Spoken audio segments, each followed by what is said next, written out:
The Science of Magic with Gwilda Wiyaka is largely an opinion talk show. All opinions, comments, or statements of fact expressed by Gwilda Wiyaka's guests are strictly their own and are not to be construed as those of the Science of Magic or endorsed in any manner by Gwilda Wiyaka, Relmar McConnell Media Company, its affiliated networks, stations, or employees.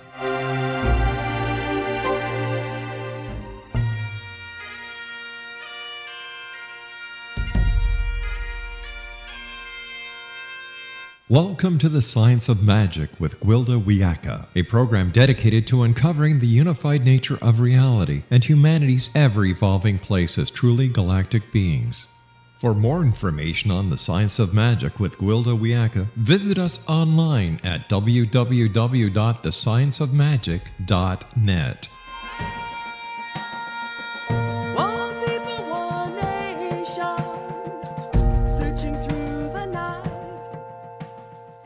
Welcome to the Science of Magic, a place where science and magic come together to transform fact into evolving truth.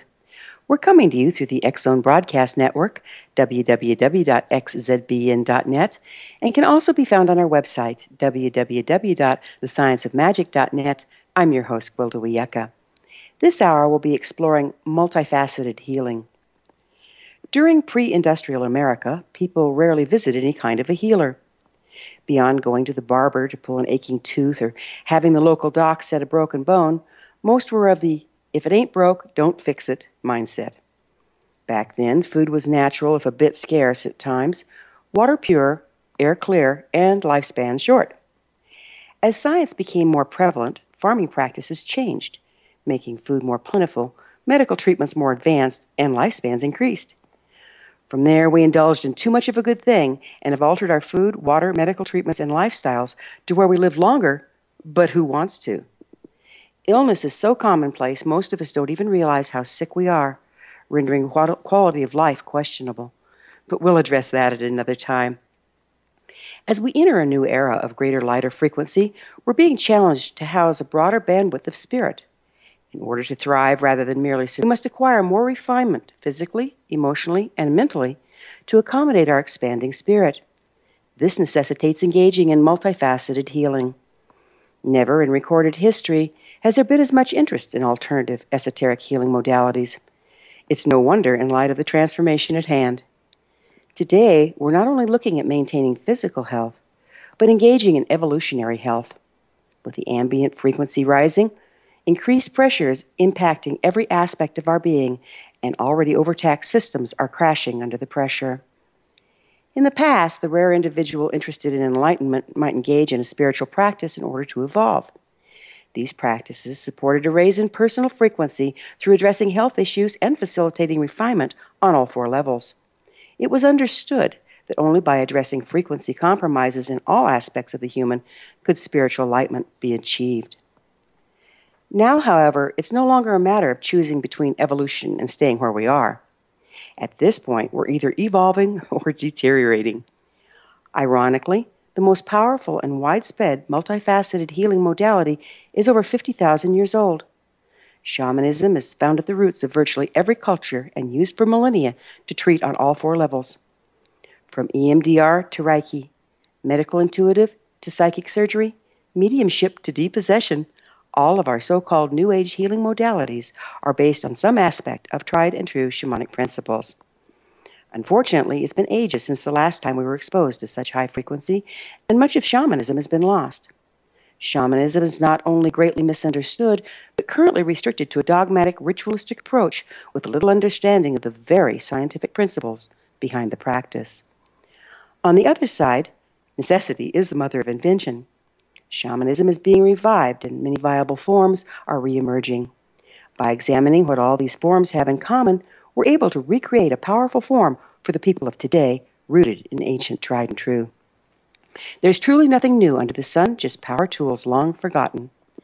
As we seek out alternative healing, we're challenged with sorting through the unprocessed, untrained, self-proclaimed experts to find those who have acquired the tools and training to responsibly and consistently wield their gifts.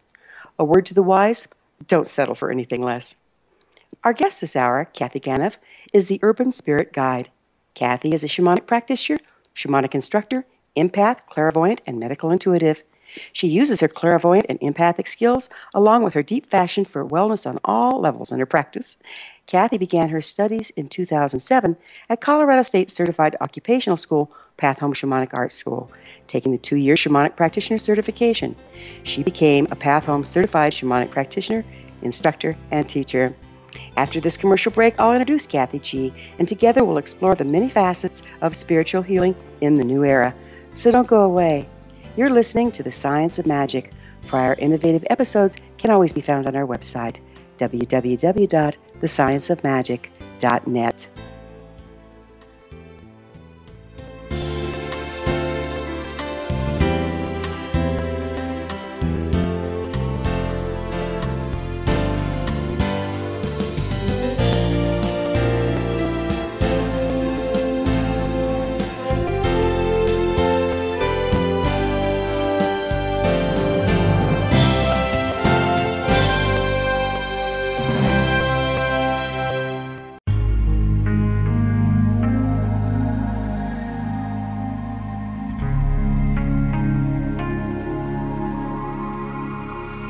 The scientist and the mystic have been on an age-old, relentless search with one thing in common. They seek truth. Their paths converge in the 40,000-year-old practice of shamanism, an ancient science delving to the quantum level of life, facilitating healing, manifestation, and evolution.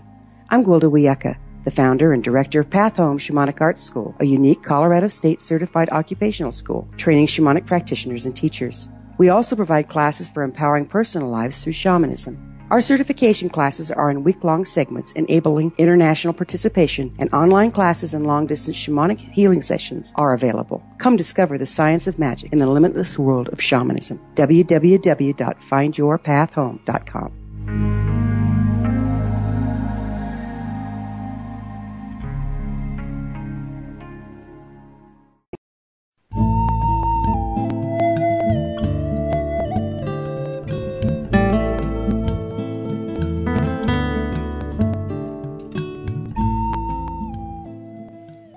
Welcome back. This is The Science of Magic, dedicated to unification and evolution of consciousness.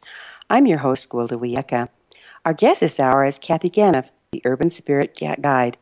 Kathy G. is a certified shamanic practitioner, certified shamanic instructor, an empath, clairvoyant, and medical intuitive.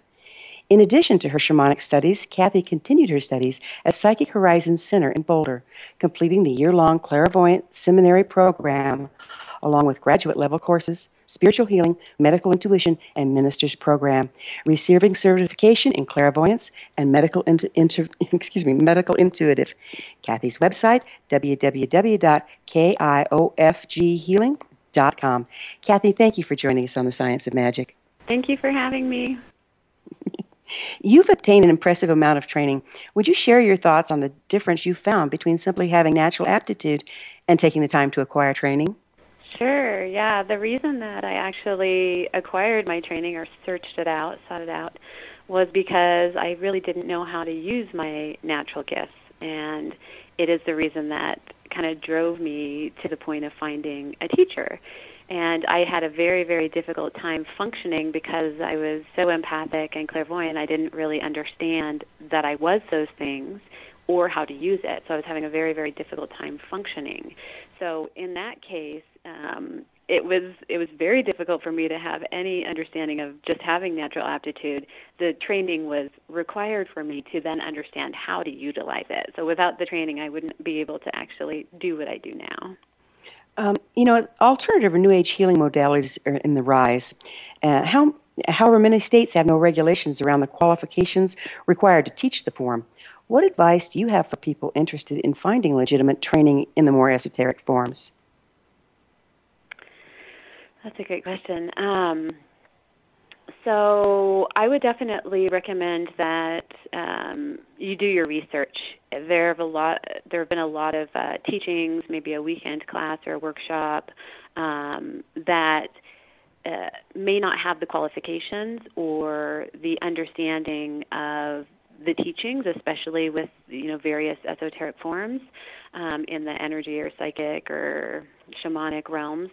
And I feel that as an empath and as a clairvoyant for myself, had I not gone to the schools that I went to, I would have probably ended up not being able to use my gifts in a good way. So I would really look at the school or the program, how long they've been established, what is their track record, are they affiliated with a state school or some kind of insurance or bonding or nonprofit affiliation, what is their background, how long have they been in service, how long have they been established, and what do they provide? What is it that you're getting out of it? Is it, one, a good match for you physically, mentally, emotionally, and spiritually, but then what do they give you from the program?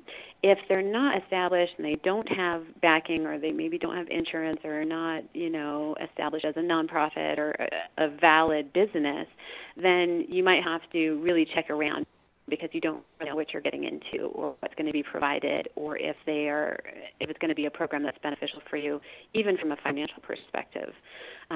So high quality for me has been critical, and I've been fortunate enough to find the highest level programs in schools for my training.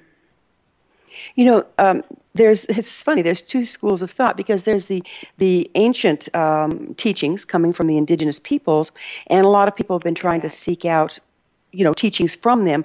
But now, because of that, there's a lot of, just because they're indigenous doesn't mean they're shaman, and doing ayahuasca tours for money with people having no preparation and not having any kind of involvement. So it's really hard to tell. Could you speak to finding indigenous training?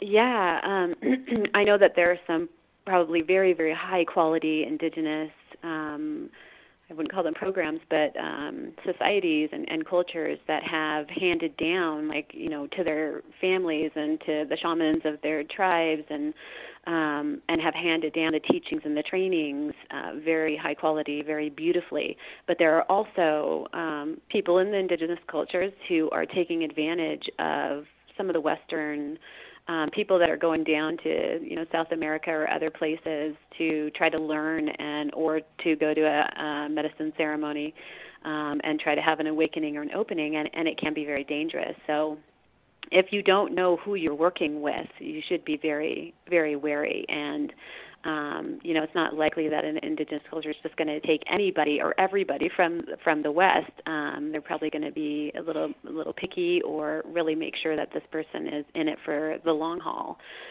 So I think you kind of have to apply a similar thought, like do your research, do your homework, and do not just go to any kind of program or weekend medicine ceremony, or whether it's in the States, because a lot of them are coming to the States now, or in another country. But again, there are beautiful and wonderful cultures that have great teachings, but if you don't know what you're getting into, then you need to do your research. Very good advice. There's a hot debate that's been going on for quite some time now about whether alternative practitioners should be subject to regulations like medical doctors are. Would you speak to this? Put you on the spot. Yeah, that's a tough one, definitely for me. So I definitely don't do anything like a medical doctor, so I'm not prescribing any medications, I'm not diagnosing, even as a medical intuitive, I'm not doing any of that. I'm looking at everything from a spiritual, emotional, mental perspective, but then that could kind of cross over into some type of counseling, or even psychology, or any kind of guidance work. So I do feel like there needs to be some kind of base, high integrity that you're working in, in some guidelines. But I think it's very difficult to create regulations from a spiritual perspective, because you can't really you can't say, okay, you can only send them this kind of energy. You can't, it's not tangible. It's not something that you can measure, I guess, physically. You can probably measure it energetically, but so I do think it's a very difficult spot, and I know that the medical doctors have a lot of regulations, and it puts them in a spot where they are having a difficult time, sometimes even practicing, because that's all they're now dealing with. That's all they're managing. They can't even really spend more time with their clients. So I think there has to be a balance, but I don't think that necessarily a spiritual or energetic healing practitioner would have the same regulations as a medical doctor. So that being the case, because we don't have any regulations to go on, how would you advise a person looking for esoteric healing to pick a practitioner? What do they need to look for? So definitely their schooling. What have they done? How long have they been in practice? What credentials do they have? What schools did they go to? And then what are their not only just like a mission statement and their ethical practice and their mission and all of that, but I would ask, just like if you were going to go to a doctor and say, okay, I want to know what you're going to provide me, similar to how you would look at a school or a program. Like, what am I going to get out of this for everything that I'm putting in? So definitely look at their credentials, where they went to school, and what their mission is and how they come across for you. I do think, for me, there's also been not only just the more tangible, show me your credentials, but there's also been an energetic, like, how does this person feel for me? Are they going to provide for me what is going to be beneficial energetically, physically, mentally, emotionally? So I would look at all of that. So not just their credentials, but if it's a good personal match, that's good advice. Yes. And so you're an empath, and being one myself, I know how challenging that could be. Would you explain what it's like to be an empath and share your training, how your training in various modalities has helped you manage it? Yeah. So being an empath has been a great gift, and it's also been very, very challenging, and it's the thing that kind of pushed me toward going into my training. So what has been the greatest challenge for me is that I was taking on the energy of others, and not only feeling their pain emotionally and mentally, but also feeling their physical pain. So I would actually feel pain in my physical body. So I had to try to understand what is mine versus what is someone else's. Before my training, I just thought it was me. I just thought it was crazy. Like, what is wrong with me? I'm either, I'm happy, I'm sad, I'm angry, I'm in pain. Like, there must be something seriously wrong with me. So through my training, I was able to learn how to know myself, learn who I am, what is mine, and be able to differentiate what is someone else's energy versus mine. But it took a lot of training. It took a lot of, day in and day out. Sometimes I would think it's mine and then realize later that it wasn't. So it was a daily practice, and I still do it today. I still take on pain and energy of others, which actually helps me in my practice. But when I'm out in the world, I have to very discern what is mine and what is someone else's, and I do that by really going within and checking in. I say, is this mine? What is this about? What is mine to do with this? And then I can clear out someone else's energy from my space if it is not mine. But yeah, it's a daily practice, and I continue to practice it. Well, what advice do you have for empathic people trying to cope in the world? So this is something that I tell all of my clients, as most of my clients are empathic as well. It is a daily practice. I highly, highly, highly recommend getting training, and not just only coming to see a practitioner and getting a healing session or getting a shamanic session or getting a spirit guide session. Absolutely do that. But if you are an empath, you need to learn how to manage your gifts and your skills and learn how to clear energy out of your space. And the only way that you can do that is really going through training. And I tell that to people. I don't think that the empaths and some of these super sensitive individuals understand that it is a lifelong daily practice. So really learning how to manage your gifts and know who you are and learn yourself is going to be critical. We have just a little bit time left in this segment. How can people tell if they're empathic? What's some markers for them? Well, some of the things that I knew was that I could feel things from other people. I could feel when somebody was sad. It's almost like if you could feel butterflies going on, or you get chills, or you get energy. It feels like energy is moving through your body. You sometimes even have thoughts, like you can hear what somebody is saying even though they didn't say it, or you kind of know something. And I know it's going into a little bit of a clairvoyant space, but it's definitely something feeling, sensing in the body, whether that's on an emotional level, mental, or physical. Got it. Well, we're going to have to take that break I warned you about. Kathy and I will return to our discussion after this short break. You're listening to The Science of Magic on the X-Zone Broadcast Network, www.xzbn.net. I'm your host, Gwilda Wiyaka. Previous broadcasts of thought-provoking episodes can always be found on our website, www.thescienceofmagic.net. We will be back, so don't you go away.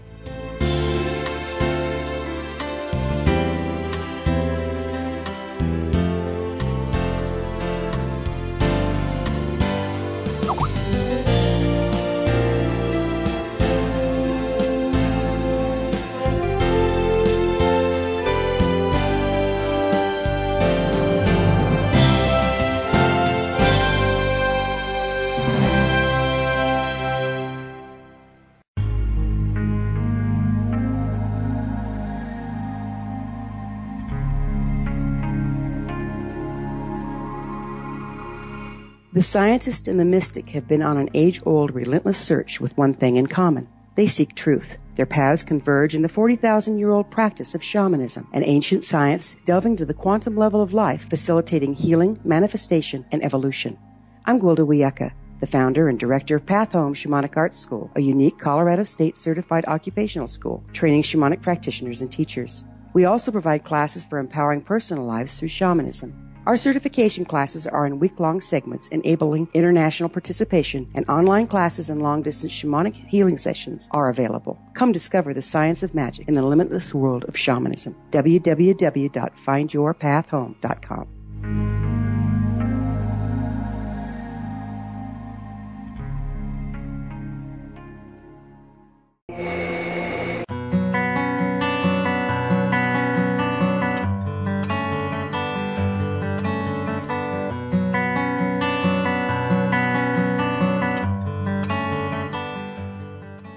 Welcome back. This is The Science of Magic, a place where magic and science come together to promote enlightenment. I'm your host, Gwilda Wiyaka. Our guest this hour is Kathy Ganev, a certified shamanic practitioner, certified shamanic instructor, empath, clairvoyant, and medical intuitive. Kathy, we were talking about being an empath. What's the difference between being an empath and what one might call a sensitive? That's a good question. So I think I would consider an empath to also be sensitive, but not necessarily a sensitive to always be an empath. I am definitely sensitive, but I'm also an empath. So I guess if I would look at it intuitively, I feel like a sensitive may be more sensitive, like to maybe have allergies, or sensitive to other people or sounds or light, but may not necessarily be taking on the energy of other people, where I feel like an empath can feel the energy of other people and actually take it on. So yeah, I haven't really looked at that in too much detail, but that would be my take on it. So what I hear you saying is that a sensitive is hypersensitive to their environment, where an empath is not only hypersensitive to their environment, but they internalize it. Is that what we're looking at? Yeah.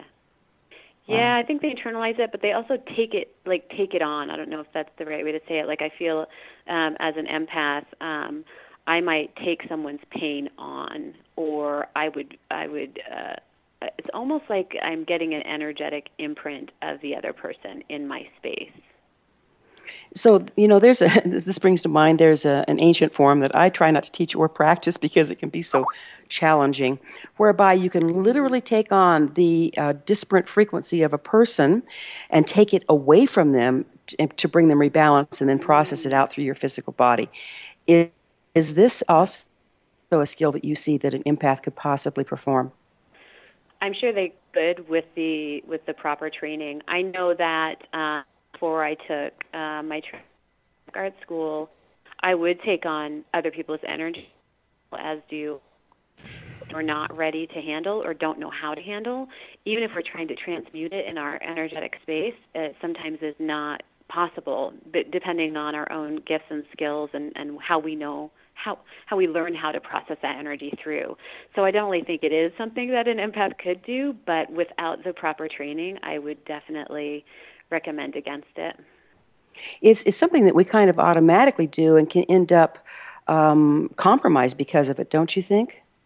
Yeah, and that's exactly what has happened to me. I've gotten so sick that I have to be extremely careful about anything I put in or on my body, and be very careful about the energy that I am around, and be very conscious that, okay, no, I don't need to take this on. Because, I think, I can take it on and heal it, and it may be a very negative or very low-frequency energy or a being that has a lot of damage that I'm not ready to manage.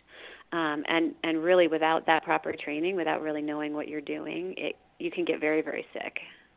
Yeah, I know as a mother that sometimes when my children would be extremely ill, I would actually take it on. They'd be right as rain, and I'd be sicker than a dog within 5 minutes. But I was stronger than they were, so I think it's kind of a natural provision in a way, don't you?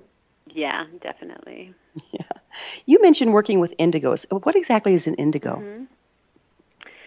So I see an indigo, and I've read a bit about them, and I know it's obviously a term that someone created a while ago. I feel like they are, and I feel like I am an indigo, which is why I resonate so much with their energy. They carve the path, so I can kind of see them with the machete cutting down and building the path for maybe the crystals or the rainbow children, or the children that are coming in now with even greater sensitivities or greater gifts. So they're paving the way. And I also, when I look at it intuitively, I feel like they're breaking open the sight, breaking open the third eye, breaking open that indigo, that color, that space for seeing the truth, for knowing who you are and seeing that truth. So they are the pathway makers. They are very sensitive, and again, they could be empaths and psychic and have paranormal gifts. But I feel like they are the drivers. They're making the path for the newer children to come through. And so you mentioned the crystal and rainbow children. What are those exactly? I don't know too much about the crystal and the rainbow. I've read a little bit about them, but what I have read is that they are much more sensitive or have much more gifts, or they come in being telepathic or being able to do telekinesis, or even what is that, where you kind of move things around with your mind. So they have these gifts and they don't really know how to use them. I feel like they are so much more sensitive that they're not able to always manage their energy. They might shut down more. They might be the ones that get a severe illness, or maybe diagnosed with an illness that we just don't understand, whether it's autism or even something else we might consider a brain abnormality or disability, that we're just not able to provide them the resources and the tools and the lifestyle or the environment that they need to be able to thrive. So I feel like they're more sensitive than the indigos. And so let's give them Ritalin, right? Right. Yeah, let's numb them and shut them down. Yeah. Yeah. Why do you think we're seeing more of these children being born now? Why now? That's an interesting question.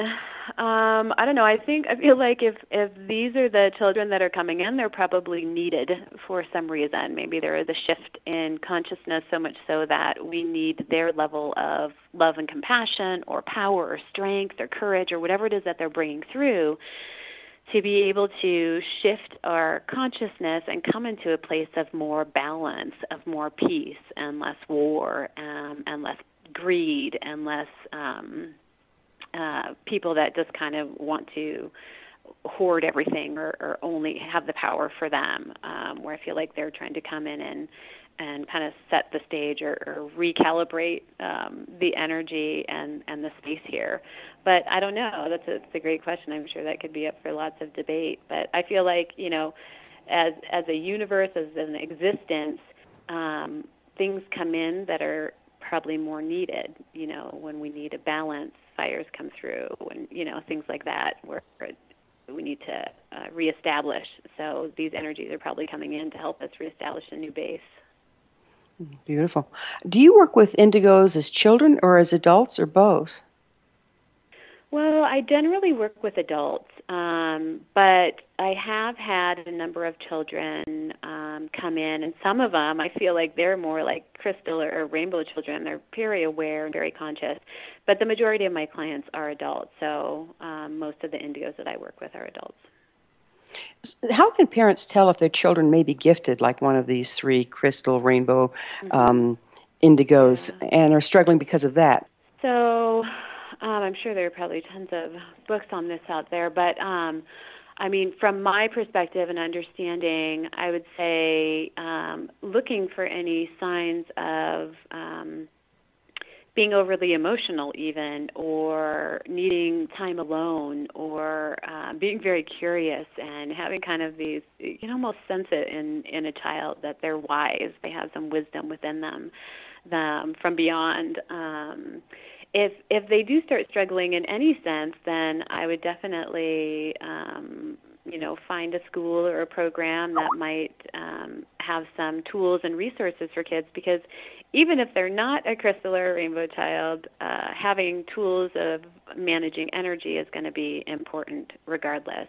But I think the children in these realms are going to be, more curious, to have a bigger imagination, really needing time to themselves, sometimes saying wise statements. They're going to love nature and being with the trees and the animals. So yeah, there's probably a ton of things that they could tell. So, I have a curiosity that's occurred to me over the last few years. It's like we have these wonderful high-frequency little beings coming in, but how much have we compromised that in the ones that have come in before just because of our ignorance? Do you see us as really losing a lot of our gifts at childhood because of that?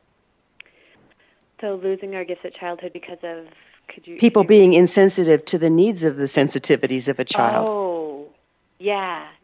And so I think there are a ton of Indigos or crystal children or just sensitive beings or empaths that have no idea. And those are a lot of times the clients that I get. They call me and I'm like, oh my God, the energy and the information I'm getting and see is beyond. Like, it blows me away. And as a sensitive, I'm humbled and overwhelmed, and I just want to cry because they're so gifted and they've been shut down their entire life.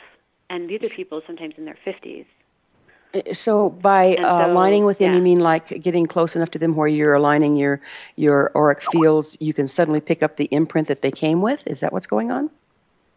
Yeah, I can pick that up, and then I can also see where their damage is and what happened. And so what they're doing is they're starting to open up and realize that, oh, I do have these gifts. I am okay, but they weren't allowed to use those gifts when they were younger. And, God forbid they do anything with it, because they would be in trouble. It was, life or death for them. And so I do think that's happening now to children who come in. If the parents are not aware, if our society and our culture and the school systems are not aware that this is a gifted child, that they are going to give them Ritalin or whatever all those, different drugs are, or try to shut them down, and that is going to hinder their growth.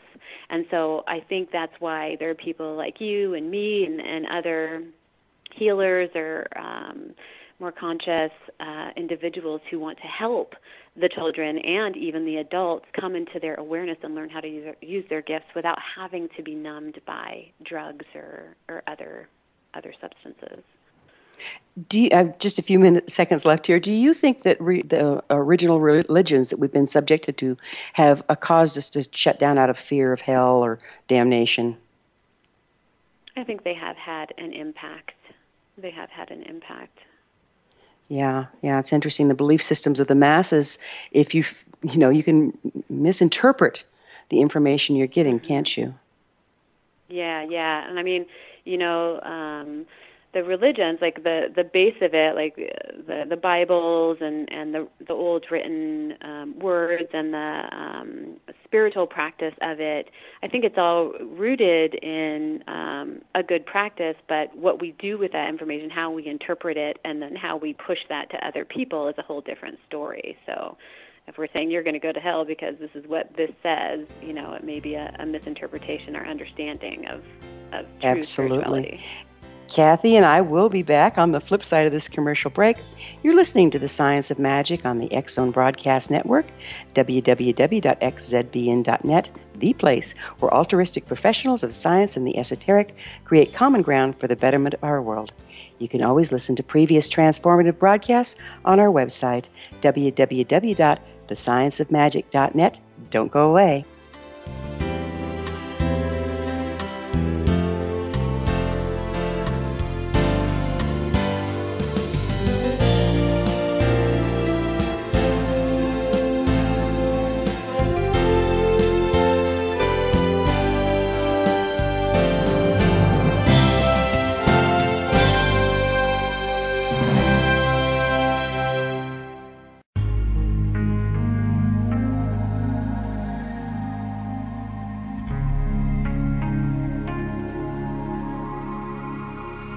The scientist and the mystic have been on an age-old, relentless search with one thing in common. They seek truth. Their paths converge in the 40,000-year-old practice of shamanism, an ancient science delving to the quantum level of life, facilitating healing, manifestation, and evolution.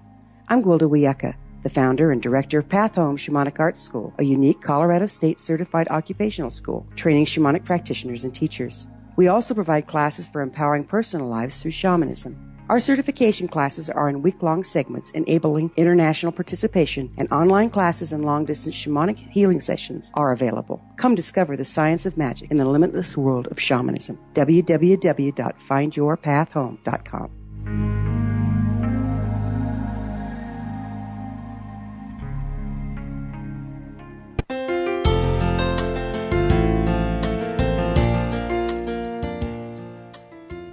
Welcome back. This is The Science of Magic, bringing together gifted people of service to the world.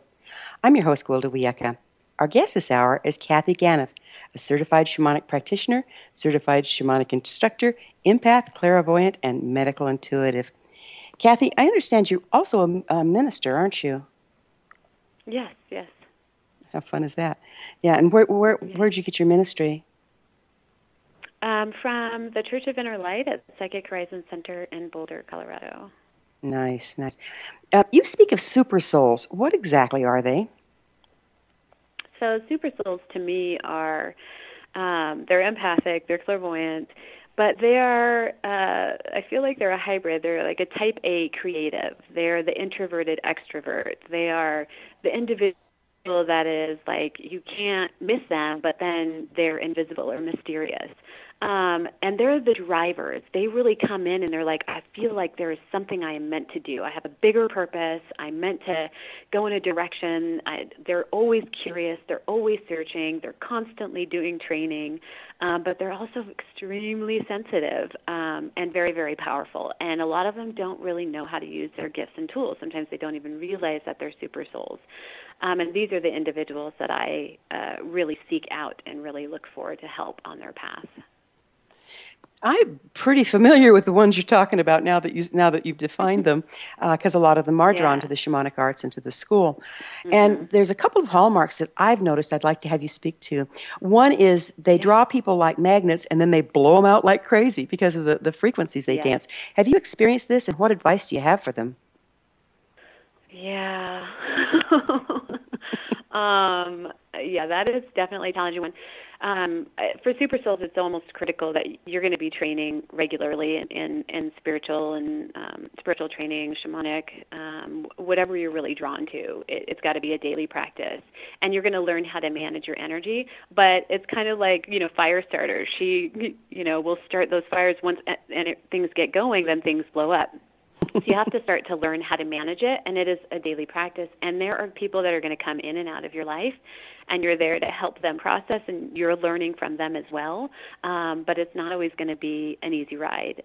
Once you open this door, as you will know, and you've taught me many times, it's hard to shut it once you start to become aware and conscious of it. And you learn how to play with it, and you learn how to love it and have a love-hate relationship with it. But yeah, if you're a super soul, you're a super soul. Stuck to the darn thing, huh? Mm-hmm. Yeah. Why do you think that it's such a volatile energy to work with? Probably because the environment that we're in, we don't have a lot of teachers or a lot of elders that can teach us how to manage that energy. And that I feel like there is this, the way it's showing it to me, it's like there's magnets coming together and magnets going apart. So it's this constant pulling, going, coming, going, coming, going. It's like being in the middle of all of those magnets at the same time.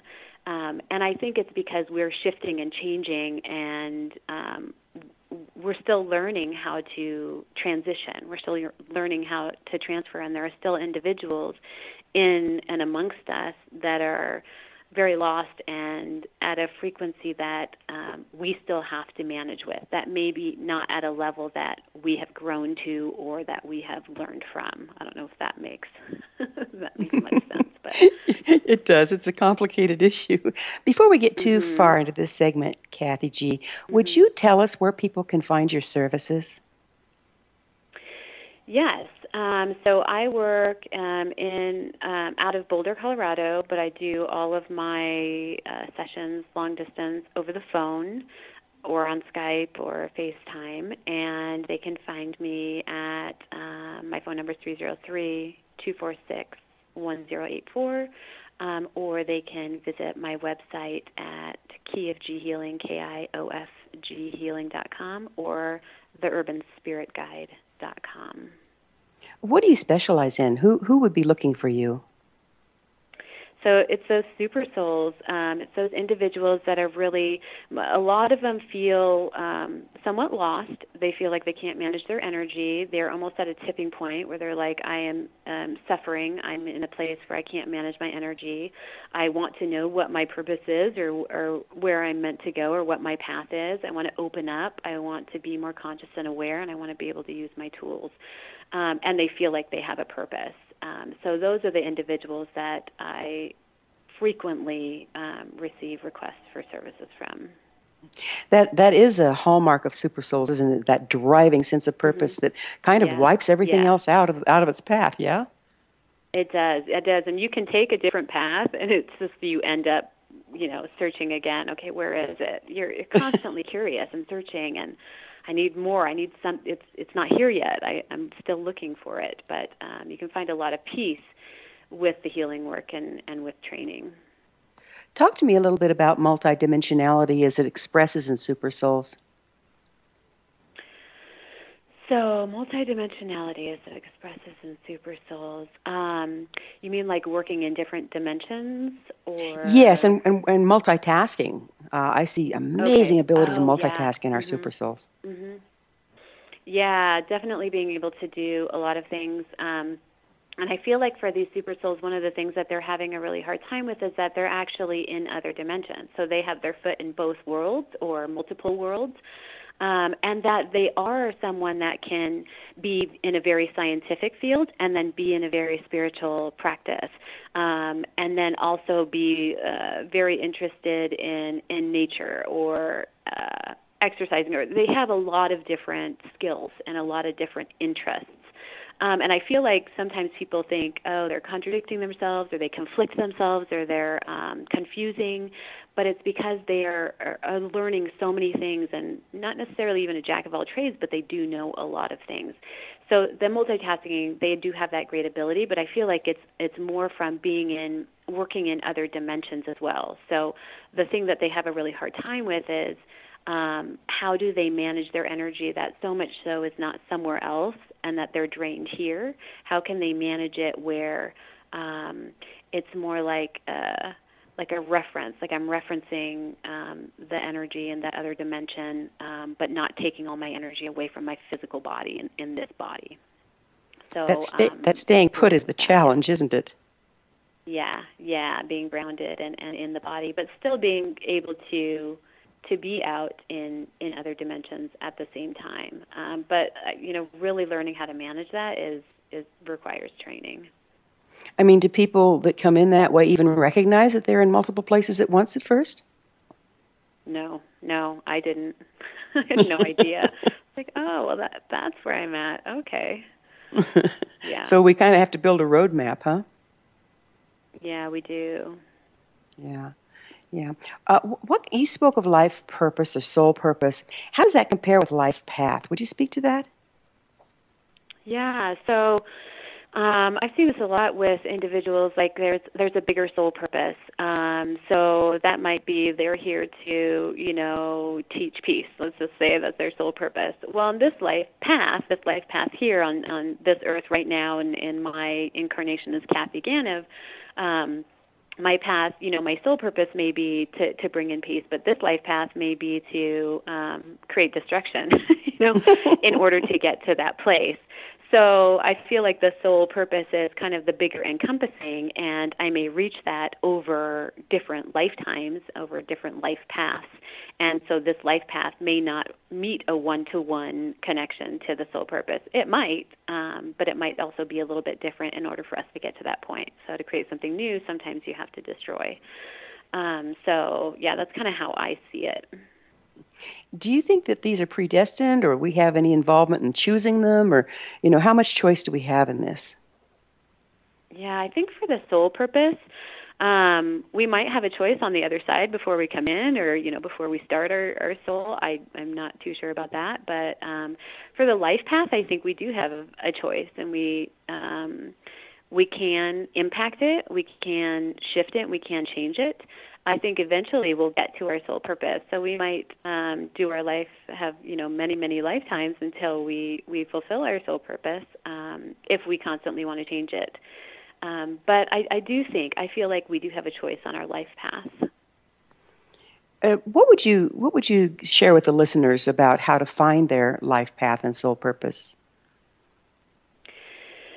So, yeah, I'm working on that every day. Just kidding. It's something that you're kind of called to. You feel it. It's like in your bones. You feel it in your gut. You feel it like rushing through you. You're very excited about it. But there are a lot of things that I've been excited about, and I've done different things in this lifetime, and I keep learning. And for a super soul, it could be many different things in one life. And I think when we get too stuck on what is my life path, I have to follow this, and that's the only thing I should do, we can get stuck. Where we allow it to be a little bit more open and then kind of follow our promptings, because it may be that, I'm going to do, I'm going to become a swimmer, and I'm a swimmer and I only do it for 2 years, and then I'm like, okay, now I'm going to become a runner, and okay, now I'm going to become a biker. Well, maybe we were supposed to be a triathlete the whole time, and if we had only gotten stuck on, I'm supposed to swim, then we're not Kathy, allowing time ourselves. Time flies, and we're out of it. Yes. Thank you so much for being with us. Our guest this hour has been Kathy Ganev, Certified Shamanic Practitioner, Certified Shamanic Instructor, Empath, Clairvoyant, and Medical Intuitive. Her website, www.aiofghealing.com. This has been The Science of Magic. Remember, you can always listen to prior innovative, thought-provoking episodes on our website, www.thescienceofmagic.net. Until next time, dear ones, may you be blessed with knowledge and comforted with love as you achieve ever-deepening levels of health and well-being.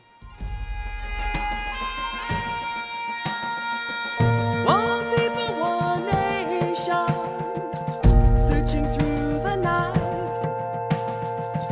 One people, one nation.